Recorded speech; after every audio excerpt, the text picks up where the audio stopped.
Okay, we're joined now, joining us now, Congressman, 9th Congressional, Georgia Congressman Doug Collins. Congressman, how are you today? I know you're traveling and might have a little background noise, but how are you traveling, or how are you today?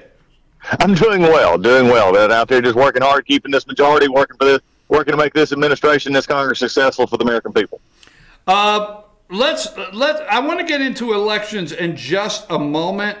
But, you know, and I don't want to call it the little things. And I like when you and I get an opportunity to talk here in North Georgia in our district, okay? Because I don't, sometimes local things that happen get overshadowed by the media. And I don't want to call it the little things, but President Trump signed a bill recently your bill recently, that renames a post office, but not just for anybody. Tell us a little bit about this post office and the Claremont post office that's been renamed, that the president signed your bill. Well, I'd love to, because it actually, signifies some of the best stuff that we have, in our Florida. When you're naming, that for the people that we have and going forward and looking at the sacrifice they made from the Vietnam era forward. I mean, that's just an exciting thing to do and be a part of. Well, exactly, because and I don't want to call it the little things, it has been renamed. President Trump's signature has cemented the legacy of Northeast Georgia hero who gave his life defending our nation, Zach T.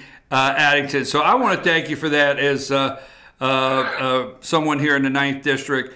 And we just need to remember these things and talk about the things that are actually happening at home and not get caught in all the noise out there in the media.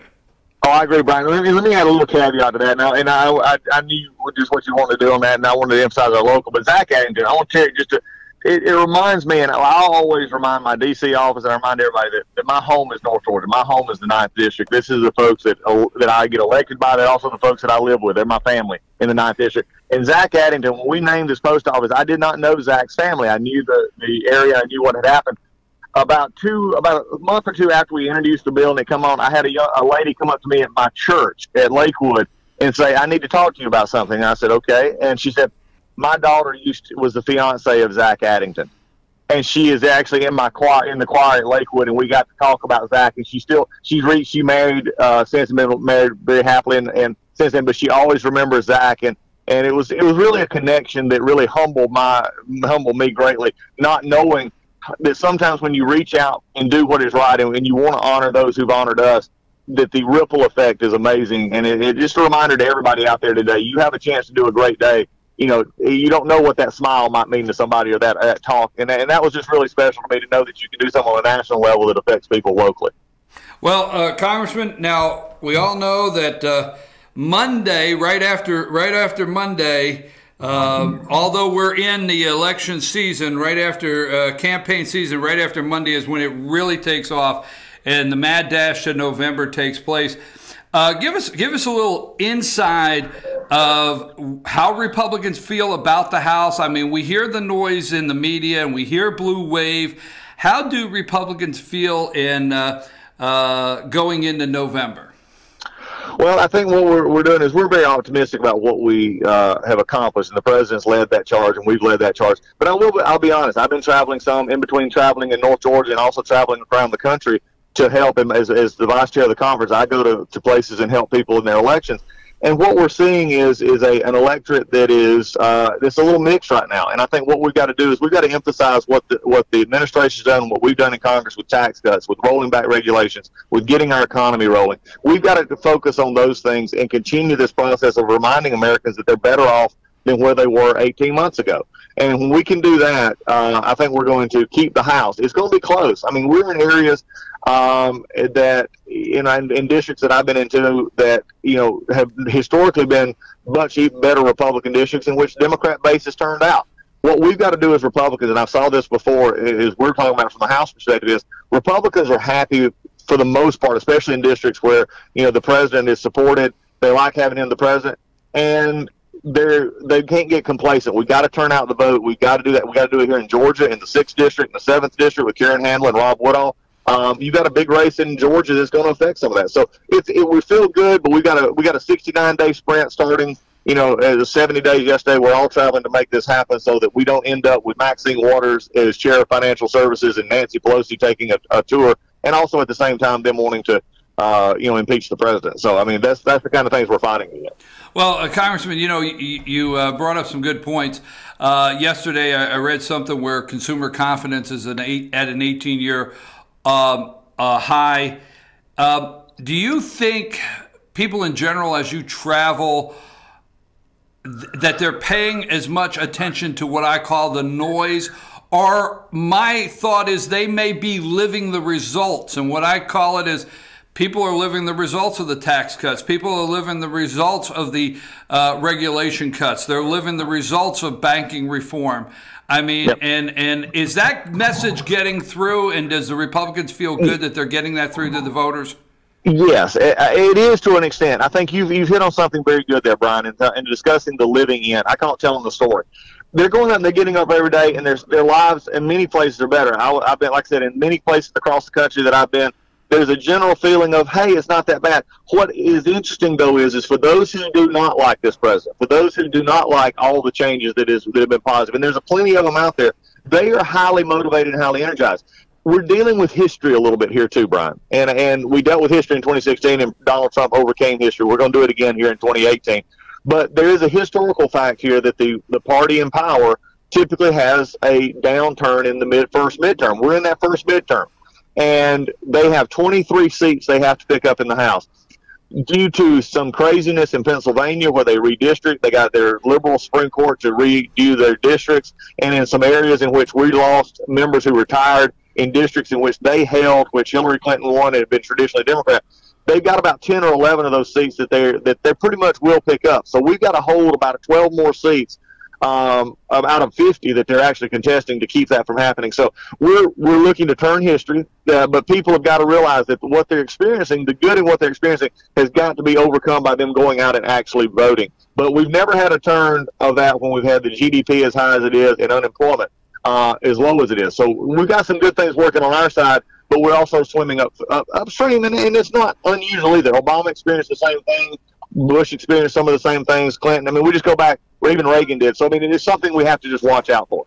Well, I know we got a limited amount of time, but you did touch on something, Congressman, that I want to bring up. You talked about Pennsylvania and redistricting there, and actually that happened under a Democrat governor, and the redistricting there basically just shifted so many seats without contention to the Democrat side. And just 2 days ago, we had a panel of 3 federal judges that went through a lawsuit that came from Common Cause, which I don't think enough people pay attention to, or the Democrat National Redistricting Committee. I don't think they pay enough attention to. I'm sorry, I didn't mean to interrupt you, but what I'm getting at is in North Carolina, we have a 3 panel of judges that say that they may just not let 2016 elections go through until the redistricting is complete. I don't know. It's just something I picked up. What say you? No, it is. It's a real concern. I read that article yesterday as I was traveling, and it was the concern. My hope is that the full court or one will hold it and stay that ruling until after the election. I mean, to try and go back to put a new district together and do that 69 days before an election, that's judicial malpractice. And, I think what we've got to do is make sure that if they want to deal with it after this election, and then they can have a special if they want to. But they don't need to be doing this in time. But the Pennsylvania case, Brian, is really interesting. And I had a Democrat congressman lay it out for me. He said, we won the governorship. He said, then we focused on the Supreme Court. We elected 3 Supreme Court judges. Then we brought the suit, and then the Supreme Court justices upheld the suit. And then we got the courts, basically the courts realigned our districts. They picked up basically 4 seats in Pennsylvania, redistrict those seats, 4 seats that they picked up without a vote being cast, in that to do that. That's what we're looking at there. Look, Republicans have worked and to make sure that we get good, fair, honest districts across the country. The Democrats are now saying, hey, we don't like what happened. They're trying to reverse that, and we're seeing it across the country. All right, Bruce Orr, I got 2 more things that I want to make sure we get in. Bruce Orr yesterday, don't want to go down the rabbit trail, but everything that revolves around FISA warrants, Peter Strzok, Bruce Orr yesterday.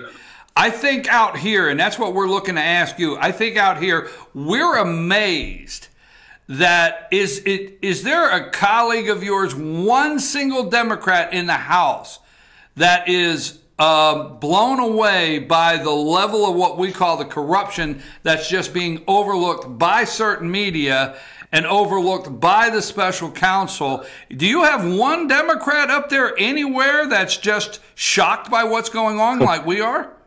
Yeah, I think probably there's several that are. I think the issue is, and what we've been discussing apart. Look, there's two separations here, and a lot of the the frustration I have with Mueller, and it needs to finish. He needs to land that plane, get it done.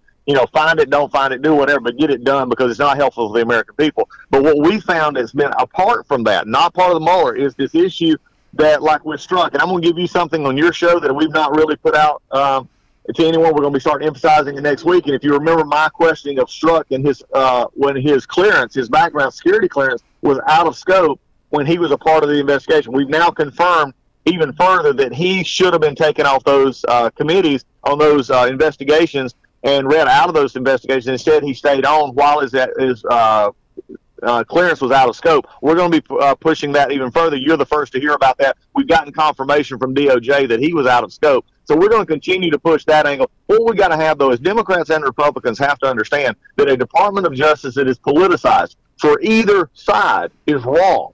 And the Obama administration politicized the top levels of DOJ. We saw it consistently and over. And now what was so arrogant, I had somebody tell me to talk about this last night. They said they were so arrogant that they didn't think anything was going to happen and Hillary Clinton was going to become president, that they just outwardly put it in writing, emails, tweets. They didn't care because they didn't think that they would ever get caught. They've now gotten caught. We've seen them resign one after the other, and I think we need to continue that. Look, my opinion, though, of Jeff Sessions is he's recused himself from everything but a paycheck. It's time that he does his job, and I think that's what we need to see. All right, let me close up that every single Democrat that's running for office that goes on any program, they ask the candidate, if elected, would they support Nancy Pelosi for Speaker of the House? But that same question is really not being brought up to the Republican candidates. Now, obviously, Paul Ryan is retiring, going home. If the Republicans retain the House, obviously there's a new speaker. When will you, for your district, let's talk to the 9th District as their representative, when will you make a decision and be able to put out who you're going to support as the next speaker, and when are Republicans going to start talking about that? Well, I think, frankly, Republicans need to focus on what matters, and that's the election, because come November 7th, we can discuss leadership and having a speaker in the House. But I will say this on a note.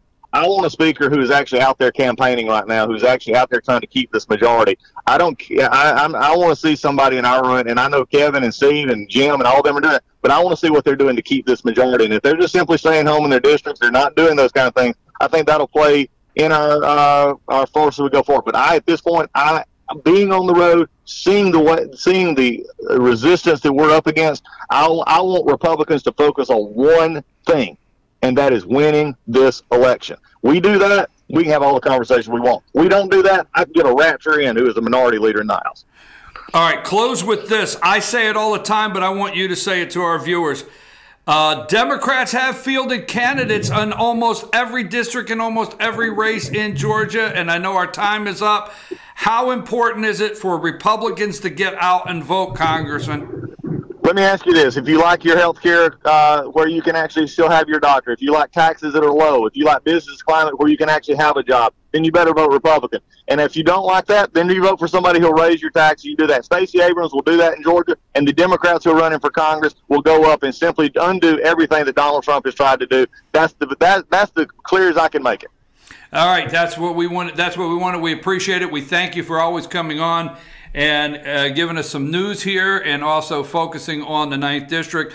I know you're busy from one interview. Hey, you're out working trying to re-elect Republicans. I know that for sure. That's exactly right. We're going to keep doing that. Brian, I appreciate it. It's always good to talk to you. Congressman, have a good day. Okay, we've been on the line with Congressman Doug Collins, 9th Congressional Congressman of Georgia. I did ask, I do want to know about Speaker of the House. My suspicions are correct. Republicans are probably going to stay away from that until November, but you hear the criteria he will use in his decision. I'm going to take a brief break, and we're going to come back, and I'm going to double down on some things that Congressman Collins, we broke some news here this morning, okay? National news, right after these messages.